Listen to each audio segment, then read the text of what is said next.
नमस्कार friends, how are you. आप सभी कैसे हो? I am also fine. आज मैं आपको कोलाइडल स्टेट के कुछ इंपॉर्टेंट क्वेश्चंस कराने वाला हूँ। सबसे पहला क्वेश्चन है मेरा, पर्पल ऑफ कॉशियस क्या है? पहला है purple of cautious. Purple of cautious क्या है? स्टूडेंट्स, सोने के कोलाइडी विलयन का जो रंग होता है, सोने के कोलाइडी विलयन का जो रंग होता है वो बैंगनी कलर का होता है और बैंगनी को पर्पल कहते हैं इंग्लिश लैंग्वेज में।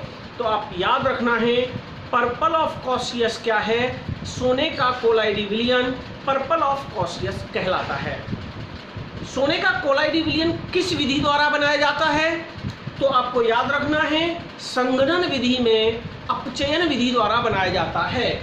किस विधि से बनाया जाता है दोस्तों? ये संघनन विधि में अपचयन विधि द्वारा बनाया जाता है। याद रखना है आपको, संघनन विधि द्वारा बनाया जाता है, इसी को कहते हैं अपचयन विधि। ओके, जब ऑरिक क्लोराइड का अपचयन स्टेनस क्लोराइड द्वारा कराया जाता है तो पर्पल ऑफ कॉशियस प्राप्त होता है।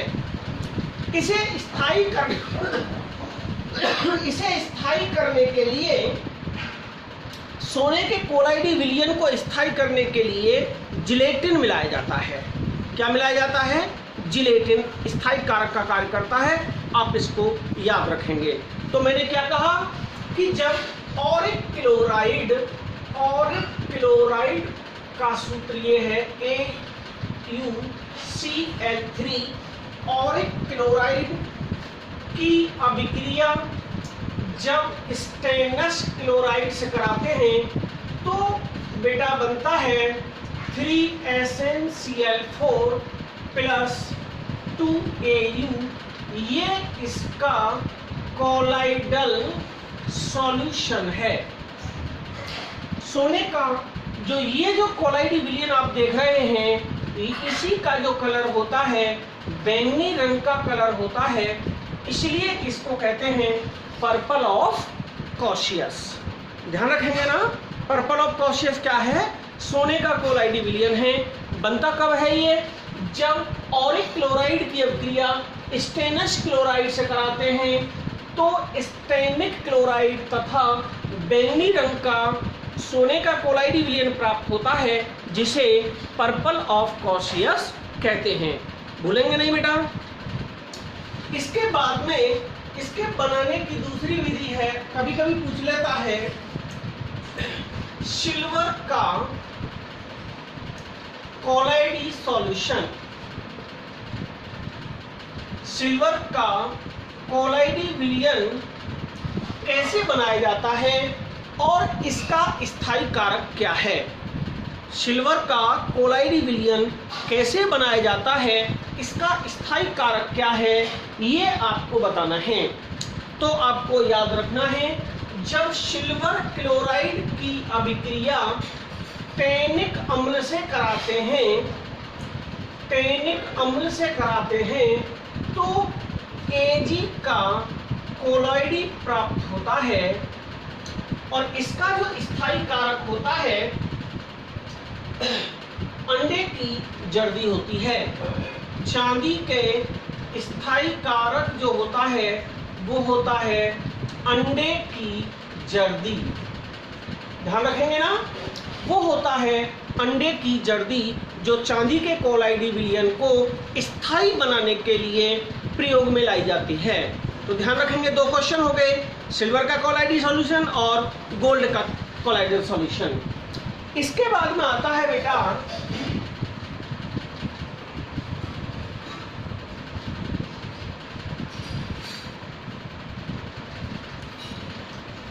स्कंदन क्या है? कोगुलेशन। स्कंदन क्या है? तो आपको याद रखना है स्कंदन क्या है, ये बहुत बार परीक्षा में पूछा गया है। स्कंदन क्या है? तो ये कोलाइडी विलयनों का एक विशिष्ट गुण होता है स्कंदन। तो देखिए होता क्या है बेटा, स्कंदन को कहते हैं कोगुलेशन। ये छोटी छोटी शॉर्ट नोट्स हैं, टिप्पणियाँ हैं जो जनरली स्टूडेंट्स को पूछ ली जाती हैं। तो देखिए होता क्या है, कोलाइडी विलयन का अवक्षेपित होना, कोलाइडी विलयन का अवक्षेपित होना स्कंदन कहलाता है। क्या कहलाता है? स्कंदन कहलाता है। अब देखिए बेटा कैसे, स्कंदन का मतलब होता है, आप याद रखेंगे, अवक्षेपित होना, हिलना, अवक्षेपित होना। ध्यान दें, मैं आपको समझा रहा हूँ। देखिए हम दूध में मठा डाल देते हैं, छाछ डाल देते हैं, तो दूध का दही बन जाता है, अर्थात दूध अवक्षेपित हो जाता है। याद रखेंगे ना इस बात को। उसी प्रकार से जब किसी कोलाइडी विलयन में कोई अवक्षेपित पदार्थ डाला जाता है, अवक्षेपित पदार्थ मान लें जैसे तालाब में कंकड़ डाल दिया, जैसे तालाब में कंकड़ डाल दिया तो तालाब का जल हिलने लगेगा। उसी प्रकार जब कोलाइडी विलयन में कोई अवक्षेपित पदार्थ डाला जाता है, हिलाने वाला पदार्थ डाला जाता है, तो वह अवक्षेपित हो जाता है। कैसे अवक्षेपित होता है बेटा? मान लो ये कोलाइडी विलयन है, ये कोलाइडी विलयन है और इसमें ऊपर से हमने कोई भी अवक्षेपित पदार्थ डाल दिया, यहां से अवक्षेपित पदार्थ डाल दिया, तो क्या होगा, जिस भाग में वो पदार्थ डाला जाता है ना, तो उसी भाग में बेटा कोलाइडी विलयन थोड़ा सा ऊपर को उठ जाता है। जैसे तालाब में हम कंकड़ डालते हैं तो वहाँ इस तरीके से लहरें बनती चली जाती हैं, वेव्स बनती हैं। उसी प्रकार जब इसमें ये डाला जाता है तो कोलाइडी विलयन थोड़ा सा ऊपर को उठ जाता है और यहीं के यहीं बार बार क्या करने लगता है, इसमें कंपन होने लगता है, वाइब्रेशन करने लगता है। बात समझ में आ रही कि नहीं आ रही? मैं ये कह रहा हूँ बेटा कि जब कोलाइडी विलयन में कोई अवक्षेपित पदार्थ डालते हैं तो कोलाइडी विलयन का वह भाग थोड़ा सा ऊपर को उठ करके धीरे धीरे कंपन वाइब्रेशन करने लगता है। वाइब्रेशन करने से क्या होता है, कोलाइडी विलयन अवक्षेपित हो जाता है। कोलाइडी विलयन के अवक्षेपित होने की क्रिया को ही स्कंदन कहते हैं। कोलाइडी विलयन का हिलना क्या कहलाता है? स्कंदन। देखिए आपने एक मूवी देखी होगी सुनील शेट्टी की और शिल्पा शेट्टी की, एक मूवी आई थी बहुत दिन पहले, उसका नाम था धड़कन धड़कन। देखी थी ना धड़कन? तो इसी प्रकार से जो हमारा दिल होता है, हार्ट का हिलना कहलाता है धड़कन धड़कन। उसी प्रकार से कोलाइडी विलयन का अवक्षेपित कहलाता है स्कंदन। स्कंदन याद रखेंगे ना, दिल का धड़कना धड़कन धड़कन, वैसे ही कोलाइडी विलयन का हिलना, कोलाइडी विलयन का हिलना क्या कहलाता है? कोलाइडी विलयन का हिलना कहलाता है स्कंदन। याद रखेंगे ना, धड़कन धड़कन, वैसे ही स्कंदन। तो बेटा इस प्रकार से अवक्षेपित होने की क्रिया को स्कंदन कहते हैं। ओके, इससे रिलेटेड एक नियम आया था, स्कंदन से रिलेटेड एक नियम आया था, वो था हार्डी सुलजे का नियम। हार्डी सुलजे का नियम। अब देखिए आपको याद रखने के लिए मैंने हर टॉपिक की एक ट्रिक बना रखी है। कैसे सुलझे? सुलझे माने जानते हो ना, किसी समस्या में उलझ जाए तो सुलझना पड़ेगा। कैसे सुलझे? हार्डी सुलझे, बड़ी मुश्किल से सुलझे। हार्डली माने मुश्किल से। तो ये जब किसी भी समस्या में फंस जाते थे श्रीमान जी, तो ये बड़ी मुश्किल से सुलझते थे, इसलिए इनका नाम पड़ गया हार्डी सुलझे। बड़ी मुश्किल से सुलझे। इन्होंने क्या कहा था, किसी कोलाइडी विलयन का स्कंदन, किसी कोलाइडी विलयन का स्कंदन कोलाइडी कणों की संयोजकता पर निर्भर करता है।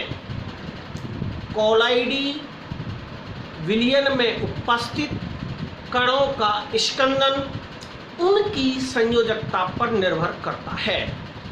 जिन कणों की संयोजकता अधिक होती है उनका स्कंदन भी अधिक होता है, समानुपाती होता है। याद रखेंगे आप, इसने क्या कहा था?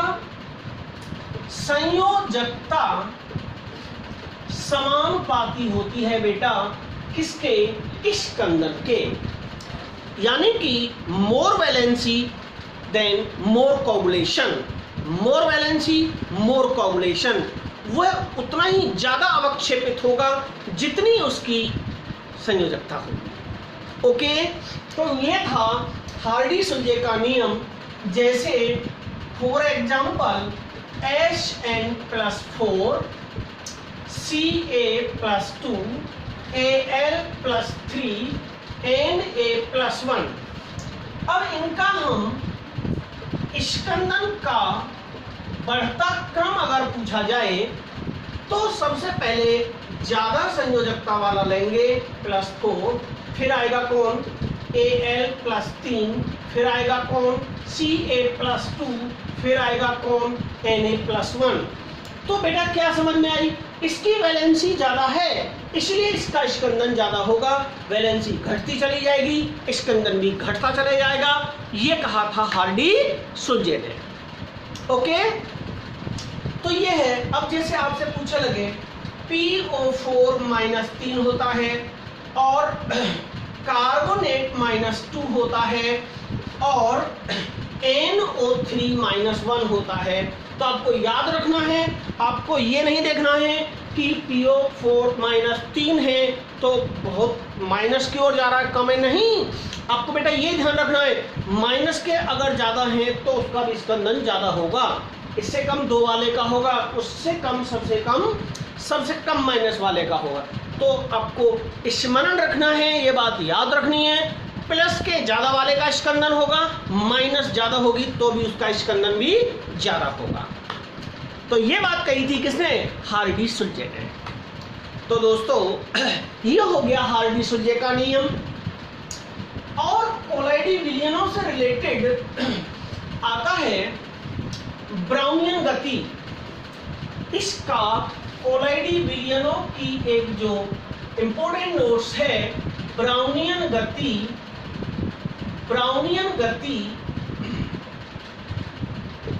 Brownian motion. देखिए आपने नाम सुना होगा बेटा रॉबर्ट ब्राउन का। रॉबर्ट ब्राउन का नाम सुना होगा, वनस्पति बॉटनी के साइंटिस्ट थे, वनस्पति वैज्ञानिक थे रॉबर्ट ब्राउन। रॉबर्ट ब्राउन ने क्या किया था? पुष्पों के पराग कणों को लेकर, पुष्प जानते हो, फूल ले लिया किसी का भी, उसकी पंखुड़ियां तोड़ी, जो हेरी स्ट्रक्चर निकलता है ना, उसमें पतली पतली बार जैसी संरचना निकलती हैं, बाल जैसी संरचनाएं जो फ्लावर में होती हैं, उनको रॉबर्ट ब्राउन ने एक टब, जल भरे हुए टब में घोल लिया।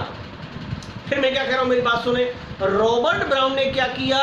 Take some flowers, then collect hairy structures from the flower, flower से बाल जैसी संरचना इकट्ठी की, देन डिजॉल्व इन वाटर, पानी में घोल लिया, और फिर क्या किया बेटा? अंधेरे में ले जाकर इन dark A flash of light passed into the water, उस पानी में एक टॉर्च की लाइट प्रवाहित की। बात आ गई यहां तक समझ में? फ्लावर के जो हेयरी स्ट्रक्चर, बाल जैसी संरचनाएं थी पतले पतली, उनको जल में घोला और अंधेरे में ले जाकर के टॉर्च के प्रकाश से देखा। तो वो क्या देखते हैं रॉबर्ट ब्राउन कि पराग कण, जो फूल जो हेयरी स्ट्रक्चर है ना, उसको क्या कहते हैं? पराग कण। तो जो पराग कण थे बेटा, वे पानी में धीरे धीरे इधर उधर वक्रीय गति करते हैं, जिग जैग मोशन करते हैं। वक्रीय गति कहते हैं टेढ़ी मेढ़ी गति को, वक्रीय गति करते हैं परागकण। इस गति को उनके नाम पर, रॉबर्ट ब्राउन के नाम पर, इस गति को ब्राउनियन गति कहा गया। ओके, जिस प्रकार पराग कण गति करते हैं उसी प्रकार कोलाइडी कण भी ब्राउनियन गति करते हैं। जो सामान्य जो विलियन होते हैं उनके कण ब्राउनियन मोशन नहीं करते, ब्राउनियन गति नहीं करते। याद रखना है आपको, केवल कोलाइडी विलियनों के कण ही ब्राउनियन मोशन करते हैं। ओके, इस गति को रॉबर्ट ब्राउन के नाम पर नाम दे दिया गया ब्राउनियन गति। ओके, तो याद रखना, आपको पूछेगा कि कोलाइडी कणों की गति को क्या कहते हैं, तो आप कहेंगे ब्राउनियन गति कहते हैं। ब्राउनियन गति क्या होती है? देखिए, मान लो ये कोई कोलाइडी कण है, तो ये कभी इधर जाएगा, कभी इधर घूमेगा, कभी इधर घूमेगा, कभी इधर घूमेगा, कभी इधर घूमेगा, कभी इधर घूमेगा, कभी इधर घूमेगा। इस तरीके से ये जो है जिग-जैग मोशन, इस गति को क्या कहते हैं हिंदी में? वक्रीय गति।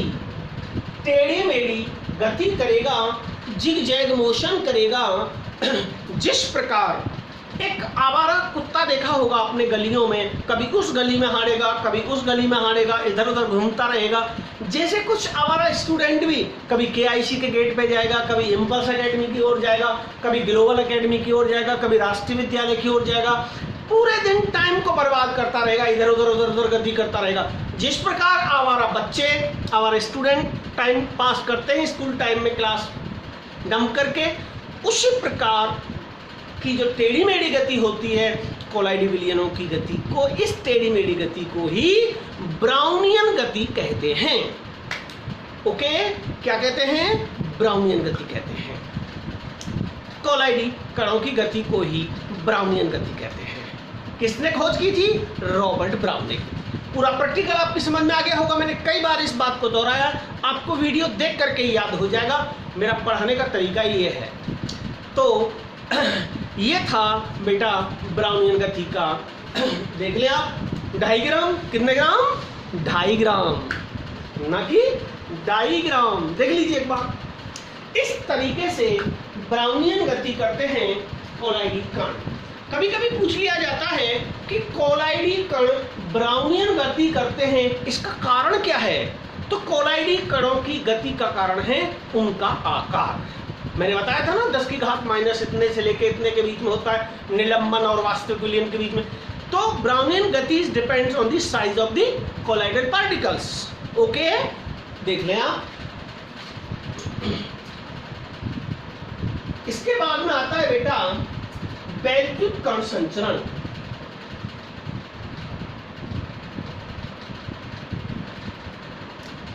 इंपॉर्टेंट टॉपिक है वैद्युत कण संचरण।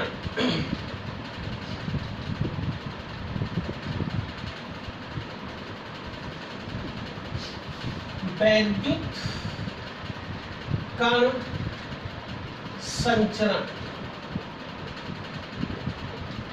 वैद्युत कण संचरण इसे कहते हैं इलेक्ट्रोफोरेसिस। इलेक्ट्रोफोरेसिस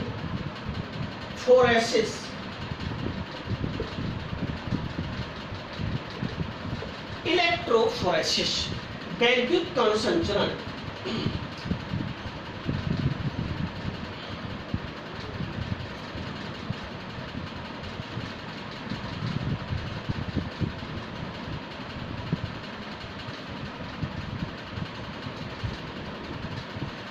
वैद्युत कण संचरण बेटा क्या होता है? वैद्युत क्षेत्र के प्रभाव से कोलाइडी कणों का विपरीत दिशा वाले इलेक्ट्रोड की ओर गमन करना, विपरीत दिशा वाले इलेक्ट्रोड की ओर गमन करना वैद्युत कण संचरण कहलाता है।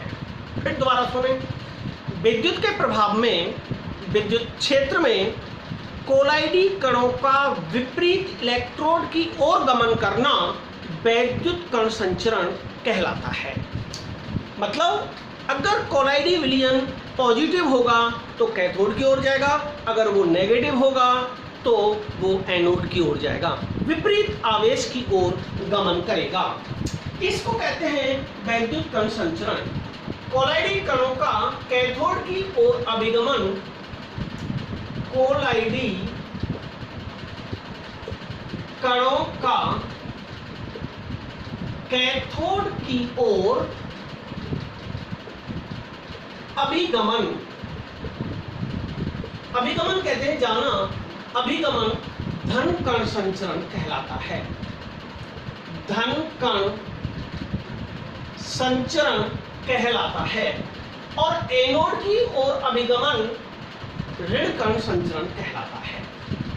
कोलाइडी कणों का कैथोड की ओर जाना धन कण संचरण कहलाता है, क्योंकि आपको पता है जो पॉजिटिव होते हैं वो कैथोड की ओर जाते हैं और जो नेगेटिव होते हैं वो एनोड की ओर जाते हैं। तो आप याद रखना, कोलाइडी कणों का एनोड की ओर अभिगमन ऋण कण संचरण कहलाता है। विपरीत दिशा में जाना ही वैद्युत कण संचरण कहलाता है। तो देखिए, मैं डायग्राम के द्वारा वैद्युत कण संचरण को आपको समझाता हूं। देखिए, ये एक कांच से बनी यू आकार की नलिका है। ये एक यू आकार की नलिका है। इधर इसमें एनोड है, इधर इसमें कैथोड है। ये नलिका यहां से इस तरीके से सेटल्ड है। इसमें पीले रंग का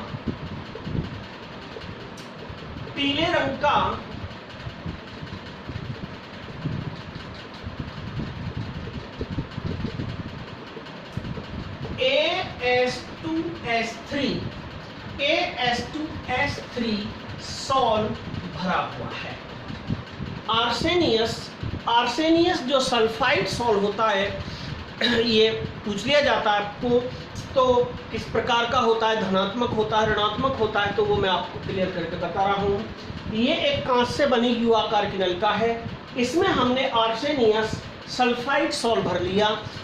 अब हम अगर इसको न्यूट्रल क्षेत्र में रखते हैं, इसमें अगर विद्युत धारा प्रवाहित नहीं हो रही होती है, जब इसमें विद्युत धारा प्रवाहित नहीं हो रही होती है, तो ये जो आप लेवल देख रहे हैं, ये जो लेवल है डियर, ये दोनों तरफ से समान होता है। ओके, जब ये तो प्रारंभ की अवस्था है। प्रारंभिक अवस्था में क्या होता है बेटा, दोनों लेवल बराबर होते हैं जब विद्युत धारा प्रवाहित नहीं हो रही होती है। ओके, जब इसमें विद्युत धारा प्रवाहित कर देते हैं, तो ये जो कोलाइडी विलयन है प्रारंभिक अवस्था का तो ये है, लेकिन अगर हम इसमें विद्युत क्षेत्र लगा दें, विद्युत धारा प्रवाहित कर दें, तो ये जो आर्सेनिक सल्फाइड सॉल्ट है, ये इधर से इस दिशा में गमन करने लगता है। ये यहाँ तक ऊपर को बढ़ जाता है, उधर कम हो जाता है। तो इसने गमन किधर किया, ये प्लस की ओर चला कि नहीं चला। पहले ये यहाँ था, अब ये इधर से कम हो गया और इसका लेवल यहाँ तक हो गया। समझ रहे हैं ना बात को। तो ये किस दिशा में चला है, प्लस की ओर चला है। तो ये कैसा हो गया, ऋण आवेशित सॉल्ट हो गया कि नहीं हो गया, ये हो गया बेटा ऋण आवेशित सॉल्ट। तो याद रखना है, अगर कोलाइडल सॉल्यूशन नेगेटिव होगा तो पॉजिटिव की ओर जाएगा, और क्यों जाएगा, आकर्षण बल के कारण सभी विपरीत दिशा की ओर गमन करते हैं। एक बार और मैंने बताया था, अट्रैक्शन हमेशा विपरीत अपोजिट चार्जेस में होता है कि नहीं होता, यस। तो इस तरीके से ये जो है अभिगमन, विपरीत दिशा की ओर अभिगमन करना वैद्युत कण संचरण कहलाता है। तो आपको याद रखना है, इस आधार पर ये पूछ लिया जाता है कि ऋण आवेशित कोलाइडी और धनावेशित कोलाइडी बताइए। तो आपको याद रखना है, ऋणावेशित कोलाइडी हैं सभी धातुओं के जितने भी कोलाइडी विलयन हैं, जैसे AU, AG, CU, PT। Okay, धातु सल्फाइड है AS2S3 Sb2S3 स्टार्च, इनको आपको याद रखना है, जिलेटिन, स्टार्च, जिलेटिन और मिट्टी याद रखना है। मिट्टी भी अम्लीय रंजक, जितने भी अम्लीय रंग होते हैं, अम्लीय रंजक आप पढ़ेंगे। अम्लीय रंजक आपको याद रखना है, कांगो रेड फेमस है, कांगो रेड। ये सभी ऋणावेशित सॉल हैं, सभी धातुओं के और धातु सल्फाइडों के। और नंबर 3 स्टार्च, जिलेटिन, मिट्टी, अम्लीय रंजक, ये सारे के सारे ऋणावेशित सॉल हैं। धनावेशित सॉल कौन से होते हैं बेटा? धन आवेशित सॉल आपको याद रखने हैं। धनावेशित सॉल होते हैं धातुओं के oxide Al2O3 into XH2O, Fe2O3 XH2O, AlOH का होल थ्राइस, FeOH का होल थ्राइस, सभी ऑक्साइड TiO2 और क्षारीय रंजक, जितने भी क्षारीय रंजक होते हैं वो सभी भी इसी श्रेणी में आते हैं। और एथिलीन नील, क्षारीय रंजक का उदाहरण है एथिलीन नील। ये सभी धनावेशित सॉल हैं। आप इनको समझ जाएंगे कि ये किस दिशा में गमन करते हैं। तो ये था बेटा। इसके बाद में आता है, इसी में इंपॉर्टेंट टॉपिक होता है पायस। पायस भी बहुत पूछा जाता है परीक्षा में। एक्चुअल में पायस क्या होता है? पायस को कहते हैं इमल्सन। पायस को कहते हैं इमल्सन। पायस, इसी को कहते हैं बेटा इमल्सन। इमल्सन, पायस क्या है या इमल्सन क्या है? पायस तो बेटा दिखाई दे रहा है क्या? कुछ लाइट की प्रॉब्लम है आज। पायस क्या है? पायस को ही कहते हैं इमल्सन। देखिए, जब परिक्षिप्त प्रावस्था और परिक्षेपण प्रावस्था, जब परिक्षिप्त प्रावस्था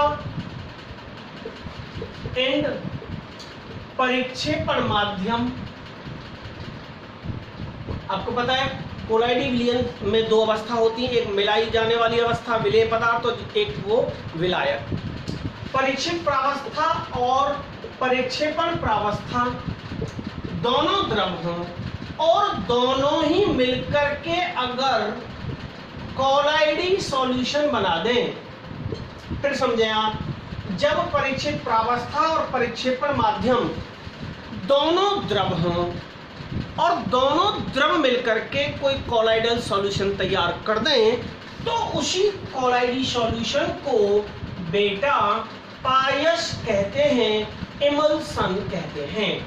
तो याद रखना है आपको, परिक्षिप्त प्रावस्था और परिक्षेपण माध्यम दोनों द्रव हों और दोनों ही मिलकर के कोलाइडी विलयन तैयार करें, तो वह कोलाइडी विलयन पायस कहलाएगा। ओके बेटा, वो क्या कहलाएगा? पायस कहलाएगा। तो बेटा पायस जो होता है दो प्रकार का होता है। पायस दो प्रकार का होता है। हाउ मच प्रकार का होता है? पायस दो प्रकार का होता है। नंबर 1, तेल में जल।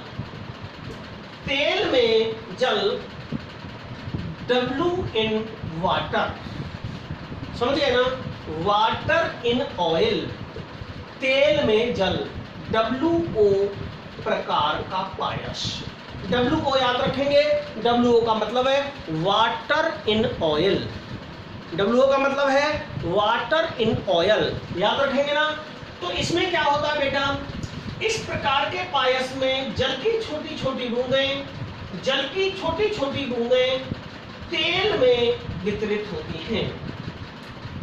जल विलेय होता है, याद रखोगे आप।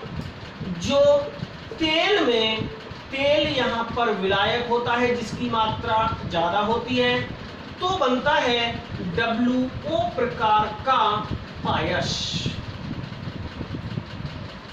WO प्रकार का पायस, जल प्लस तेल बराबर WO प्रकार का पायस। इसका उदाहरण है बेटा मक्खन। इसका उदाहरण है मक्खन। मक्खन जानते हैं ना? Cold cream, cold cream, cold cream आप जानते होंगे, आयु टाइप की आती है, आदि इसके उदाहरण हैं। तो इसका मैं चित्र क्या बना सकता हूं? देखिए, इसमें ये पूरा के पूरा तेल भरा हुआ है, इसमें ये पूरा के पूरा तेल भरा हुआ है, और इसमें ये जो बूंदें आप देख रहे हैं, ये जो बूंदें आप देख रहे हैं, इसमें H2O की बूंदें पड़ी हुई हैं। ये इसमें विलायक तेल है और ये बूंदें इसमें जल की हैं, तो इसको कहेंगे WO पायस। इसे कहेंगे, अरे भर गया कूलर, WO पायस। इसके बाद में आता है बेटा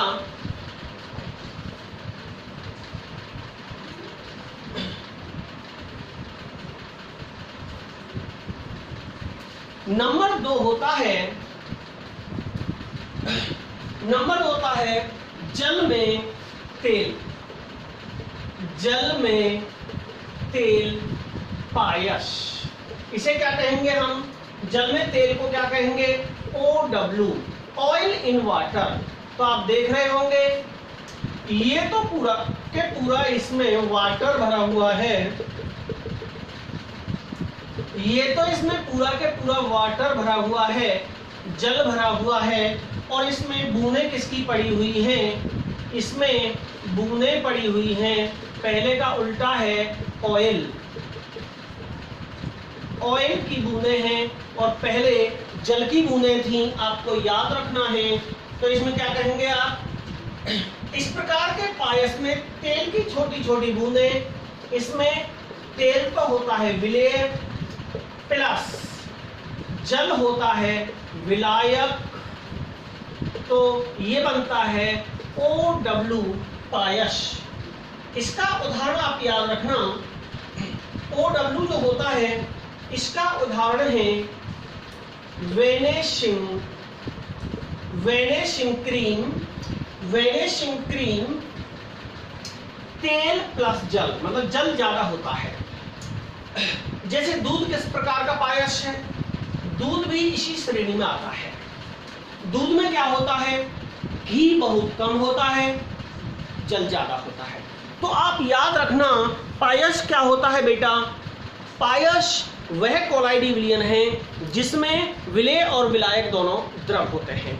जैसे मैं पायस के एग्जांपल्स आपको दे रहा हूं, नेल पॉलिश, नखुनी जो होती है, गर्ल्स जो है करती है ना, लगाती हैं ये वाला नेल पॉलिश, क्या है? पायस है। दूध क्या है? पायस है। दूध किस प्रकार का पायस है? दूध है OW, ऑयल इन वाटर प्रकार का पायस।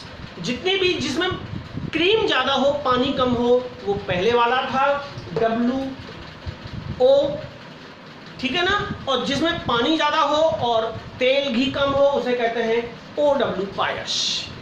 तो दोस्तों ये था मेरा, कल मैं आपको कोलाइडी अवस्था का लास्ट लेक्चर कराऊंगा जिसमें प्रोटेक्शन, रक्षण, पूर्णानुमान, मतलब बचा कुचा सारा टॉपिक में लास्ट कल वाले नेक्स्ट जो लूंगा, लास्ट वीडियो होगा इस चैप्टर का।